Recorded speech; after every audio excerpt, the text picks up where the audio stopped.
Hello, welcome to today's class. In today's class, we will talk about how to evaluate the performance of a search algorithm in general, and then we will look at the performance evaluation of the breadth-first search algorithm. Search algorithms can be evaluated based on 4 different criteria, and the first criteria is completeness. So what we mean by completeness is that if a solution exists for the problem, is the search algorithm guaranteed to find it? If it is guaranteed to find a solution, it is called complete. And the second criteria is optimality. And so what it means is that is our search algorithm always find the optimal solution for the problem. What we mean by optimal solution can be explained using this example. In this example, we see a state space where we have 2 different goal nodes. So it can happen that in our state space, we have multiple goal nodes. For example, when we play chess, we can win by being at different positions. So we have different goal states. In this state space, we see there are 2 goal nodes, H and I. Thus, we can have 2 different solutions for this problem. One solution being we go from A to D and then to H, and the cost of this solution will be 1 plus 5, which is 6.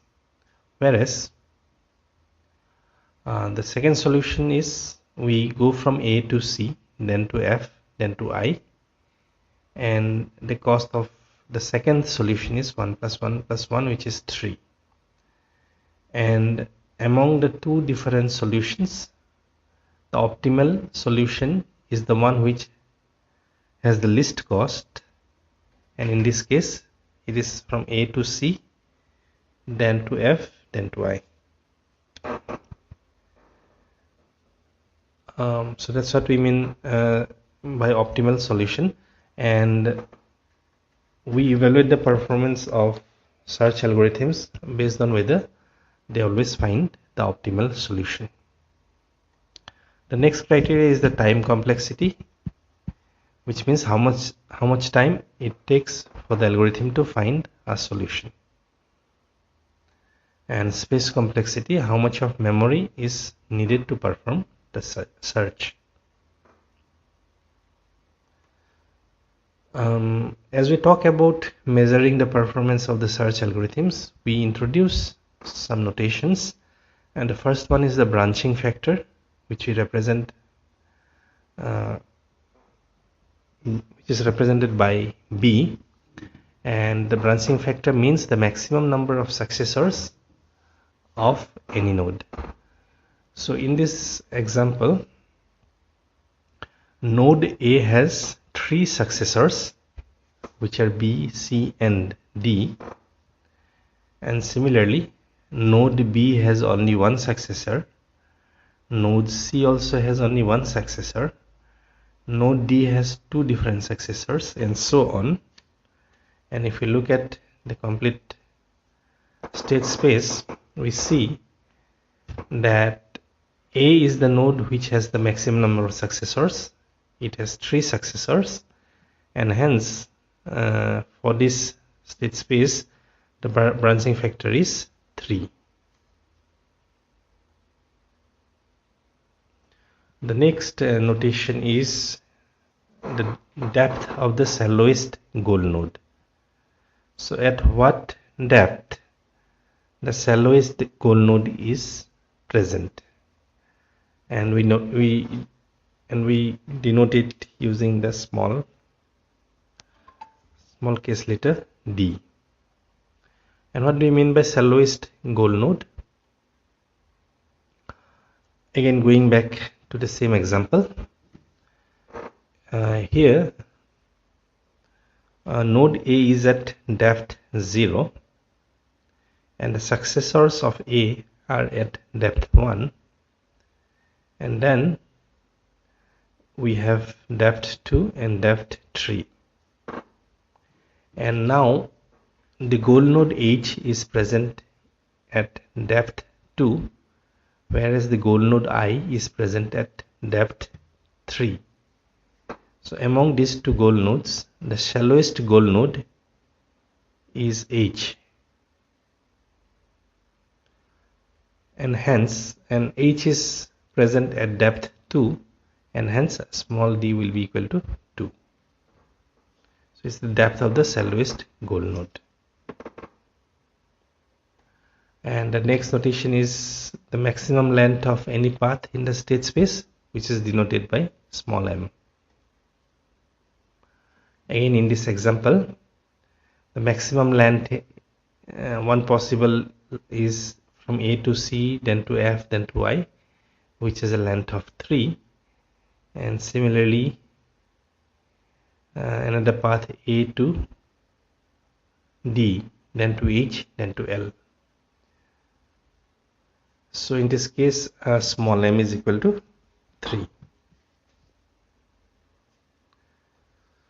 Next we talk about the performance measure of Bfs. As per the 4 criteria that we just now saw. Bfs is complete, and that's because if the shallowest goal node is at some finite depth d, then Bfs will eventually find it by generating all the shallower nodes. If we go back to our example of the last class, where we were trying to find the route from Arad to Bucharest, we saw that we first expand the root node, and this generates 3 new nodes, and then we complete the expansion of these 3 nodes before we proceed to the next depth. And only after expanding all the nodes in depth 1 will we proceed to expand the nodes in depth 2. And while expanding the nodes in depth 2, we generate the goal node Bucharest and we stop. So as we can see, Bfs actually proceeds one level at a time, and if there is a path that exists from the root node to the goal node, we will eventually find the solution, because after generating the nodes layer by layer, we will reach the layer on expanding which we will generate the goal node. Hence we say that Bfs is complete. If a solution exists, Bfs will definitely be able to find it. However, Bfs is not optimal. Bfs always returns the shallowest goal node, and now the shallowest goal node is not necessarily the optimal one. And we can try to understand this using this example.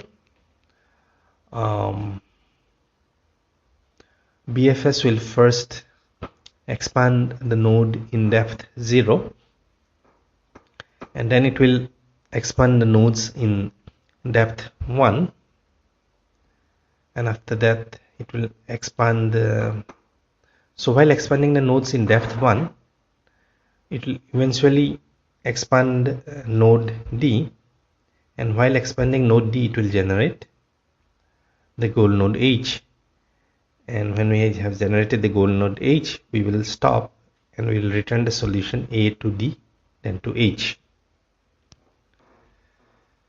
So as you can see, Bfs is returning the shallowest goal node as the solution. However, the cost of this solution is 6.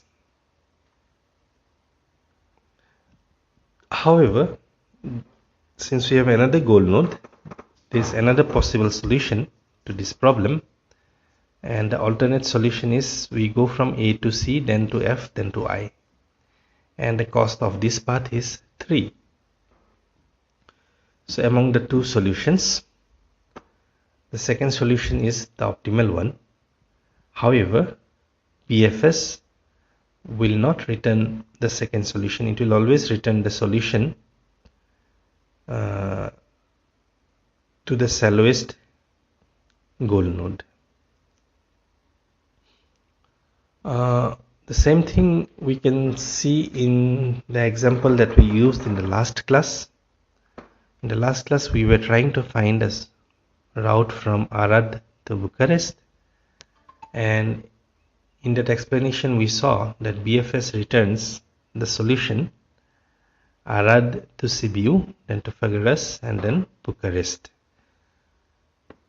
And if we try to find out what is the cost of this path, we see that if we go from Arad to Sibiu, we have to travel 140 km, and then from Sibiu to Făgăraș we have to travel another 99 km, and then finally from Făgăraș to Bucharest we have to travel 211 km, and hence the total cost of this solution, the total number of kilometers that we have to travel along this path, is 450. However, there are other solutions also possible, and one of the alternate solution is we go from Arad to Sibiu, then to Râmnicu, and then Pitești, and then finally Bucharest. And the cost of this solution is 140 km plus 80 plus 97 plus 101 km, which gives us a total of 418 km. And if we compare these two solutions, we see that the second solution is the optimal one. However, as from our discussion in the last class, we saw Bfs will return the first solution, although it is not the optimal one.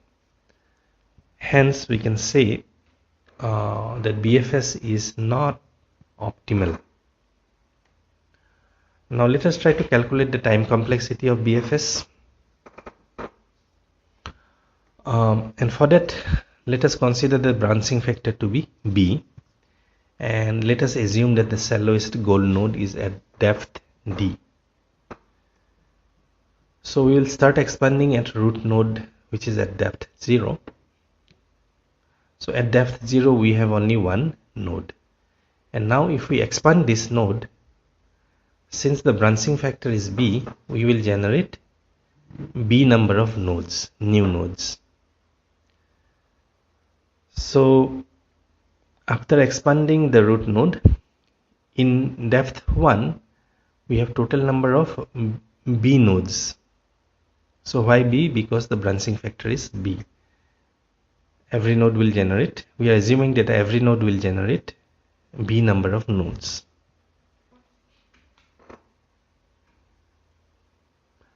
And now if we try to expand the nodes in depth 1, then each of this node in depth 1 will further generate B nodes. So this node will generate B nodes, this node will generate B nodes, and there are some other nodes here, they will also generate B node each, and the last node will also generate B nodes. So each of the B nodes in depth 1 generates B nodes each, and hence at depth 2 we will end up with B square number of total nodes. After that, when we expand the nodes in depth 2, so in depth 2 we have B square number of nodes, and each of the node will generate B nodes further. The total nodes in depth 3 will hence be equal to b square into b, which will be b cube. Like this, as we continue, we will reach depth d minus 1, and at depth d minus 1 we will have b to the power d minus 1 nodes. And when we expand each of this node will generate b nodes, and hence in the next depth, which is depth d, we will have total of b to the power d minus 1 into b, which is b to the power d number of nodes. And since we assumed that the depth of the shallowest goal node is d, we will have a goal node in depth d. That's what our assumption was, that the goal node is present at the shallowest goal node is present at depth d. So one of these nodes in this depth will be the goal node. And since we are interested in the worst case time complexity, we are assuming that the final node generated is the goal node. So why we are assuming this node to be the goal node and not something in before? Because when we consider this as the goal node, and then we'll generate all the other nodes in depth d. And since we are interested in worst case, that's what we should assume. If we consider the goal node to be present somewhere here, then the other nodes will not be generated, and hence it will not be the worst case as far as time complexity is concerned. So now we see that our search algorithm will stop as soon as it finds a solution, and hence it will not generate any further nodes. And if we so the search algorithm will stop here. And now if we try to see the total number of nodes that were generated, it will be 1 plus b square up to b to the power d. So these are the total number of nodes that has been generated, and that would be of the order of b to the power d. And hence we can say that the time complexity of Bfs is bgo, or b to the power d. So that's your time complexity. Now what about space complexity? In case of Bfs, if you remember the pseudocode, all the nodes that are generated has to be stored in the memory.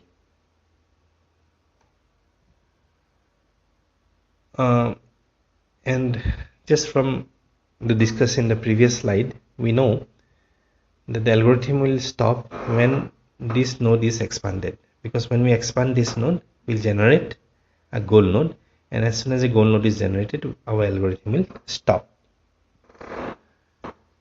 So if that is the case, all these nodes will be present in the explored set, because we have explored all of them, and these nodes would be present in the frontier list. Thus, the total number of nodes in the expanded set. So when we are saying that the node has to be in this explored list, it means that those nodes has to be stored in the memory because they are part of the list. Similarly, the node in the frontier list, these nodes has to be in the memory because they are put into a queue. They have this. So when we are storing in the queue, they have to be part. They have to be stored. They have to be part of the. They have to be stored in the memory.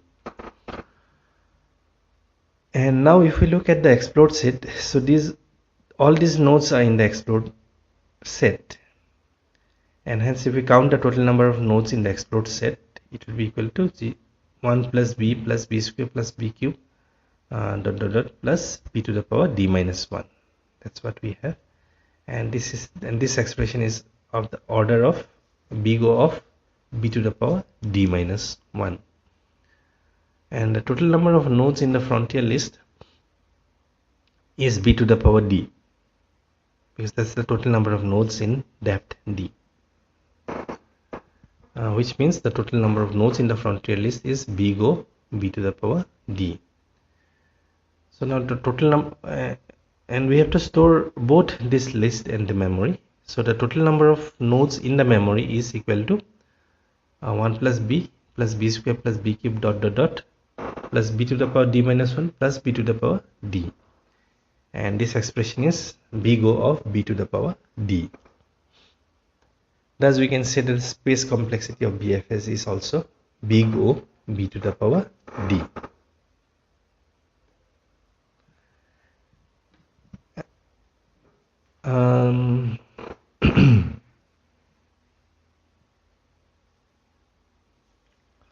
So why is exponential complexity such as big O b to the power d is bad?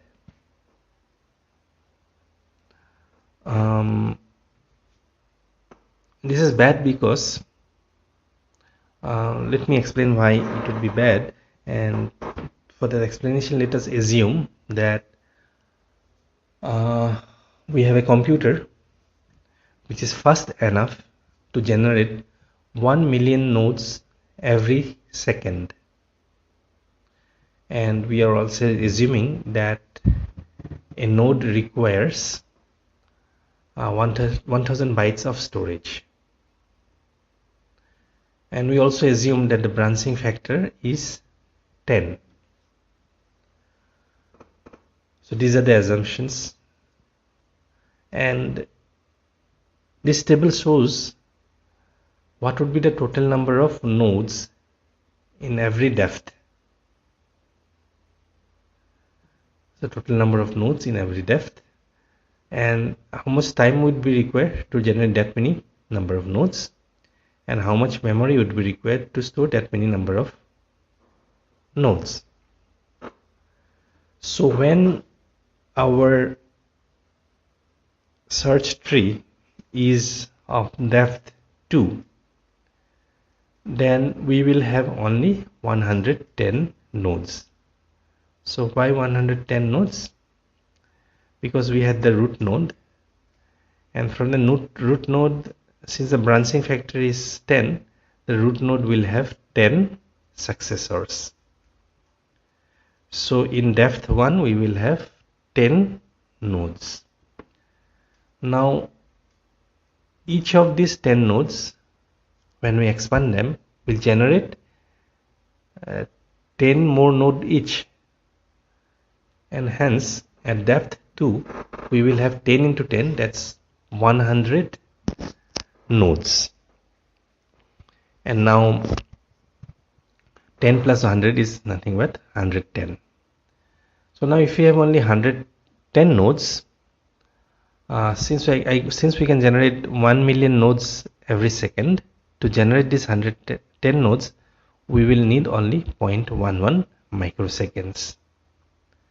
And every node requires 1000 bytes of storage, and hence this to store this 110 nodes we will need only 107 kilobytes.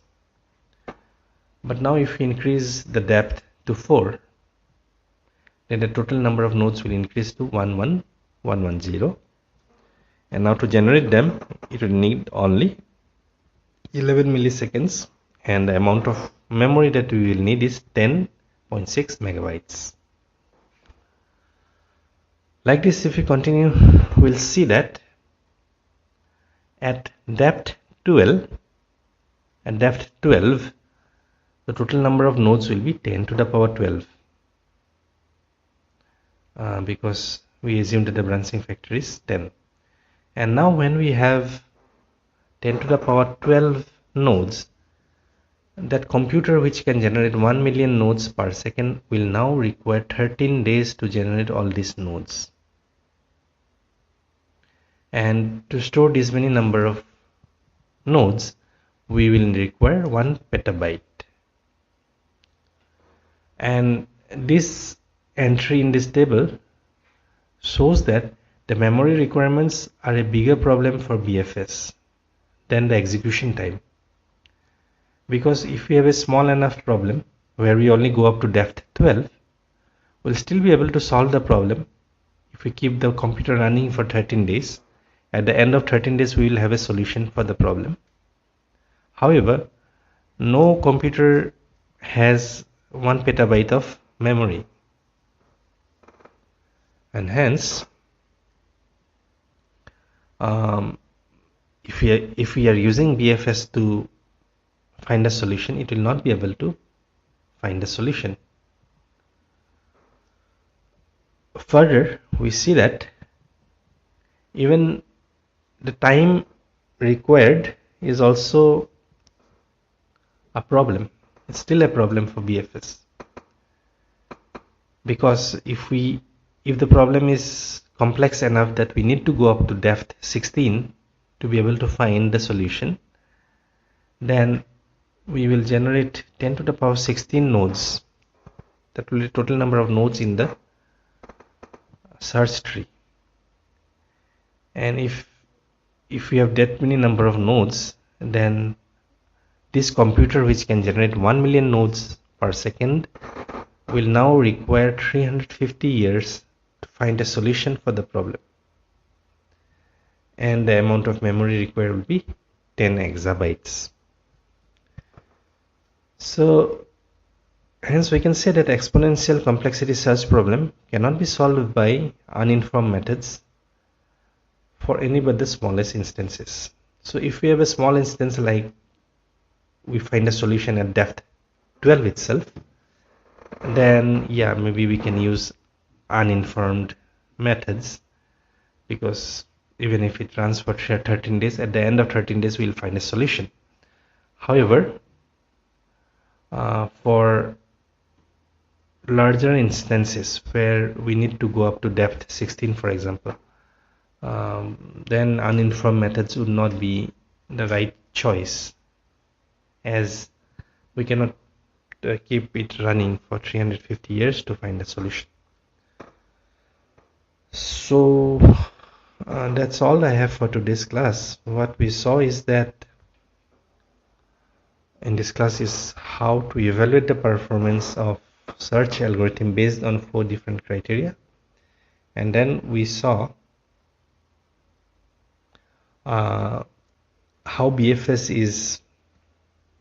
Then we measured the performance. Then we evaluated the performance of the BFS algorithm, and we saw that it's complete, but it's not optimal, and its time and space complexity is not very good.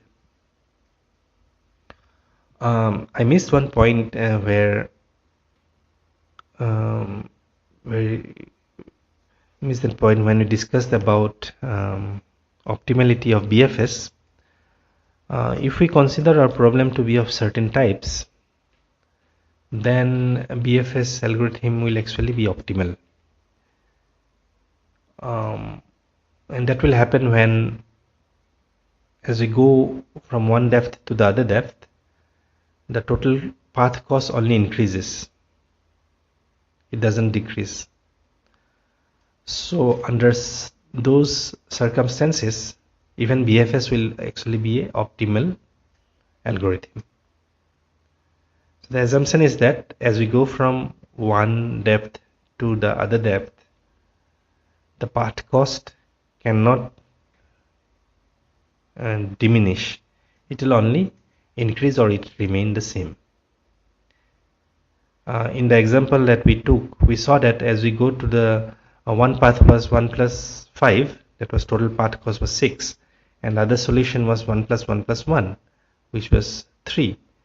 So here this example was not following the restriction that we are mentioning, because as we go from depth 2 to depth 3, the total path cost was decreasing.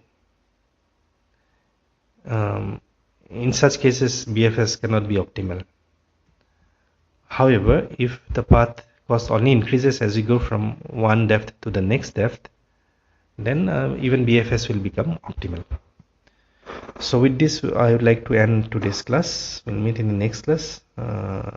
Thank you. Bye.